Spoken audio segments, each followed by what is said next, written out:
Assalamualaikum warahmatullahi wabarakatuh. Bagaimana anak-anak? Kabarnya sehat ya? Sehat walafiat. Alhamdulillah. Kita bisa ketemu lagi pada pertemuan bab ketiga, yaitu bab baru.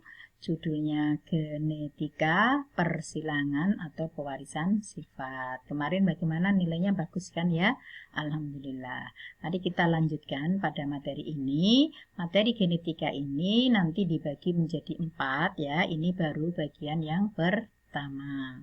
Bagian yang pertama mengenal istilah-istilah dalam genetika atau perwarisan sifat. Di materi ini materi yang paling sulit, pakai hitung-hitungan, anak-anak dipersiapkan ya. Maka mulai dari awal kita ikuti istilah-istilah, diperhatikan baik-baik apa yang diterangkan Bu Sofi. Insya Allah tidak ada kata sulit asalkan anak-anak mempelajari. Tapi ini memang materi yang paling sulit di biologi. Oke, saya ingatkan begitu supaya anak-anak mulai perhatikan. Baik, kita mulai untuk pelajaran judulnya genetika ini. Nama lainnya adalah pewarisan sifat, punya nama lain lagi yaitu persilangan. Apa atau maksudnya? Yaitu cabang dari biologi yang mempelajari tentang tata cara penurunan sifat dari induk kepada keturunannya atau pada anaknya. Ya kalau manusia ya pada anaknya, kalau tanaman pada anak dari tanaman itu dipelajari semuanya di dalam genetika. Nama lainnya apa tadi? Pewarisan sifat. Punya nama lainnya lagi yaitu persilangan.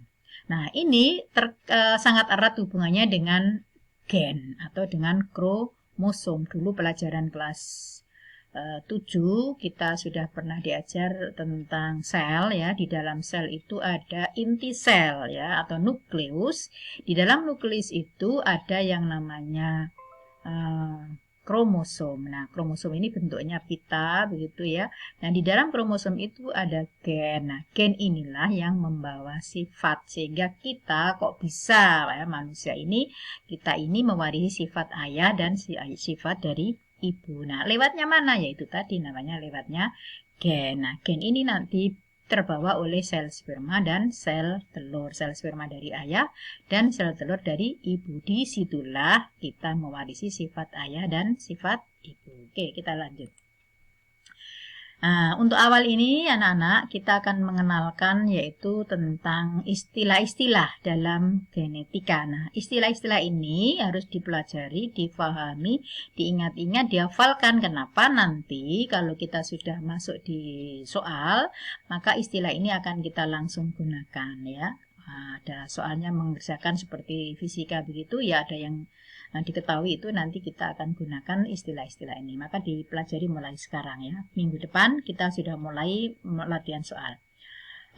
Pertama yaitu gen. Nah, tadi ada Bu Sofi sebut ada gen, ada kromosom ya. Ini tempatnya semuanya di dalam sel ya.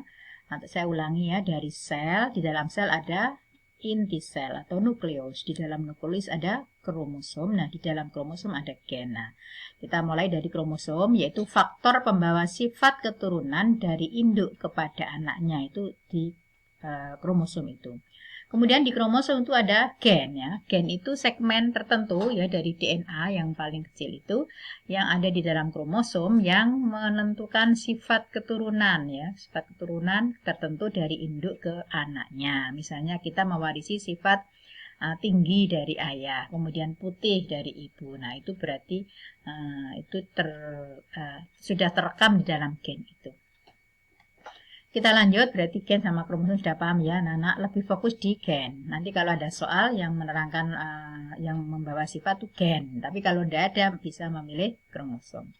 Berikut adalah parental. Apa itu parental? Parental itu adalah induk ya. Induk itu bisa ayah, bisa ibu. Itu namanya induk. Disingkat dengan huruf P besar. Kemudian filial adalah keturunan ya, disingkat dengan huruf F. Nah, filial ini ada F1, F2, F3 dan seterusnya. Nah, kalau F1 itu generasi pertama berarti anak. Kemudian F2 generasi kedua berarti cucu, dan yang ketiga F3 berarti cicit dan seterusnya. Nah, diingat-ingat ya. Jadi ada P, ada F, ada Ya P sama F dulu. Berikut kita lanjutkan lagi, yaitu genotip dan fenotip sekaligus ya. Genotip sama fenotip, diingat-ingat kalau genotip adalah sifat yang dibawa oleh gen, tidak tampak dari luar. Nah, ini dilambangkan dengan huruf. Misalnya merah dengan M besar, putih dengan M kecil, misalnya begitu. Tinggi, T besar. Nah, itu namanya genotip, sifat yang tidak tampak, maka dilambangkan dengan huruf. Kemudian yang tampak, fenotip namanya, yaitu sifat yang tampak dari luar, hasil dari perpaduan genotip dan lingkungan. Nah, ini tampak, misalnya kalau bunga pukul 4 warna merah, nah itu tampak. Bunga pukul 4 warna putih, ekor kelinci panjang, ekor kelinci pendek, warna bulu kelinci hitam dan putih, nah itu tampak dari luar, itu namanya fenotip. Kemudian kalau pada manusia misalnya rambut keriting, nah itu fenotip. Berikut kita lanjut, yaitu dominan, resesif, intermediat. Ini saya terangkan jadi satu. Kita mulai dari dominan. Dominan itu adalah sifat yang menguasai atau lebih kuat, lebih muncul, banyak yang muncul pada keturunan, itu namanya dominan. Kemudian lawannya resesif, yaitu sifat yang kalah atau lemah atau tidak muncul. Nah, itu tertutup, itu namanya resesif. Misalnya, saya beri contoh.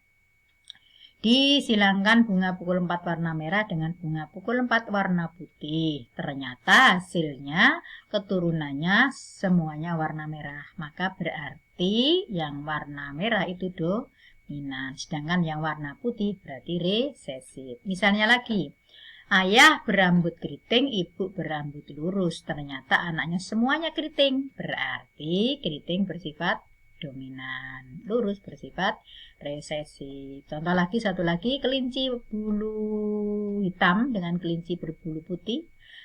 Anaknya 4, semuanya putih. Maka berarti putih bersifat dominan, hitam bersifat resesif. Berikut, intermediate sama semi dominan ini sama ya, bisa menggunakan istilah intermediate, intermedier atau semi dominan. Itu adalah sifat yang sama-sama muncul atau sama kuat muncul pada keturunan, pasangan gen yang berinteraksi dan memunculkan sifat perpaduan. Sama ini maksudnya. Contoh, misalnya ayah berambut keriting, ibu berambut lurus, anaknya berambut gelombang, maka berarti ini tengah-tengah, kedua-duanya muncul.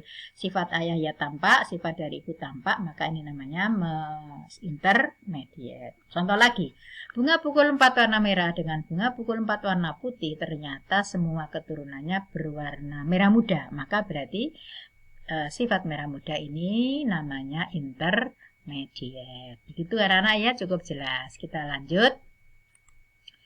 Homosigot, heterosigot. Nah, saya lanjut. Homosigot itu homo itu sama, sigot ya sigot. Sigot itu sel kelamin ya, berarti yang sama. Biasanya pasangan gen yang sama kuat itu namanya homosigot. Kebetulan dilambangkan dengan huruf besar semuanya, itu namanya homosigot dominan. Kalau hurufnya kecil semua, maka namanya homosigot resesif. Nah, berarti saya ulangi, sama ya, homosigot sama sigot yang sama. Kalau dominan berarti sama-sama besar, kalau resesif berarti sama-sama kecil. A besar, A besar, K besar, K besar, M besar, M besar. Nah, itu namanya dominan. Kalau A kecil, A kecil, K kecil, K kecil, M kecil, berarti homosigot resesif. Oke. Ini tadi dari mana diperoleh A besar, A besar ini? Itu dari genotip ya. Tadi genotipnya kan dilambangkan dengan huruf, misalnya merah dengan M besar gitu. Kita lanjut, heterosigot itu ya sigot tapi yang hetero atau tidak sama. Misalnya A besar A kecil, K besar K kecil, M besar M kecil, itu namanya heterosigot. Kita lanjut, galur murni. Galur murni adalah keturunan satu induk organisme dengan genotip homosigot, biasanya yang dominan tuh ya galur murni ya ini. Galur murni biasanya ini sifat yang baik yang dipakai untuk bibit atau untuk bibit tanaman, itu namanya galur murni, selalu muncul yang homosigot. Lanjut, back cross dan test cross. back cross itu adalah persilangan antara F1 itu anak ya, dengan induknya yang dominan. Itu namanya back cross. Ya, yang dominan namanya back cross. Kalau yang test cross itu F1 anak disilangkan dengan induk yang resesif. Ingat ya, back cross dengan induk yang dominan, test cross disilangkan dengan induk yang resesif. Lanjut. Nah, persilangan punya nama lain yaitu hibrida. Punya nama lain yaitu bastar. Maka ada istilah monohibrida. Mono artinya satu, hibrida persilangan dengan satu sifat beda. Contoh, disilangkan kelinci berbulu putih dengan kelinci berbulu hitam. Nah, itu berarti namanya monohibrid, satu sifat beda. Bunga pukul 4 warna merah dengan bunga pukul 4 warna putih, berarti monohibrid.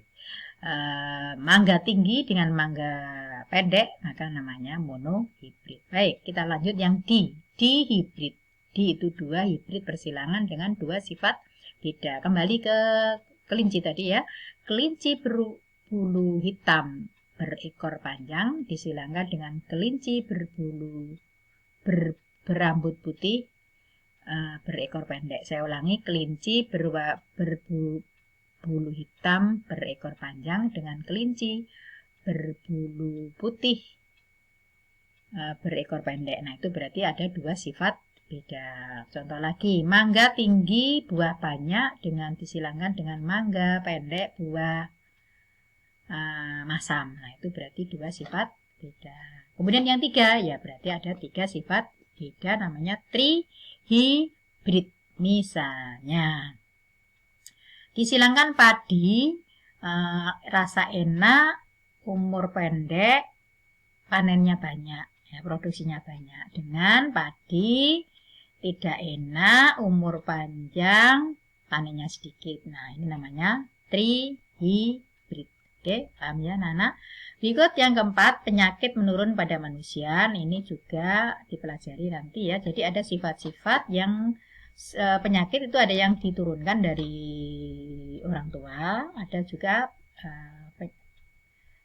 penyakit itu yang karena lingkungan. Oke, anak lingkungan karena kebiasaan. Jadi ada juga yang menurun, tapi tidak banyak sifat yang menurun. Yang banyak itu adalah penyakit itu, yang banyak itu dari kebiasaan dan pola hidup sama lingkungan itu. Oke, nanti akan kita pelajari apa-apa penyakit yang menurun. Oke, kita lanjut sedikit lagi.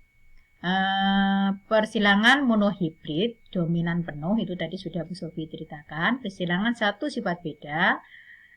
Yang satu dominan, yang satu resesif ya.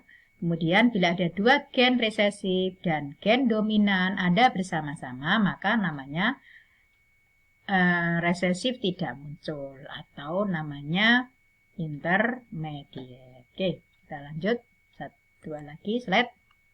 Nah, ini gametogenesis ya. Gametogenesis itu proses pembentukan gamet. Kemarin Bu Sofi sudah ceritakan ada dua macam, yaitu spermatogenesis dan oogenesis. Pembelahannya namanya pembelahan meiosis. Nah, ini dari satu induk akan menjadi 4 sel anak. Yang induknya ini namanya diploid, kemudian membelah secara interfase menjadi mengganda ya, dari satu ini menjadi dua, kemudian dia membelah ini ke sini dan ini ke sini lagi ya, dua, kemudian ini akan menjadi satu. Ini meiosis 1 dan meiosis 2. Nah, ini prosesnya namanya gametogenesis, proses pembentukan sel gamet. Lanjut terakhir. Nah, ini ada induknya S besar, S kecil, nanti menjadi gamet. Gametnya ini separuh dari induk ya, S besar 1, yang ini S kecil 1. Kemudian anaknya S besar, S kecil. Kalau disilangkan samanya lagi begitu dan seterusnya.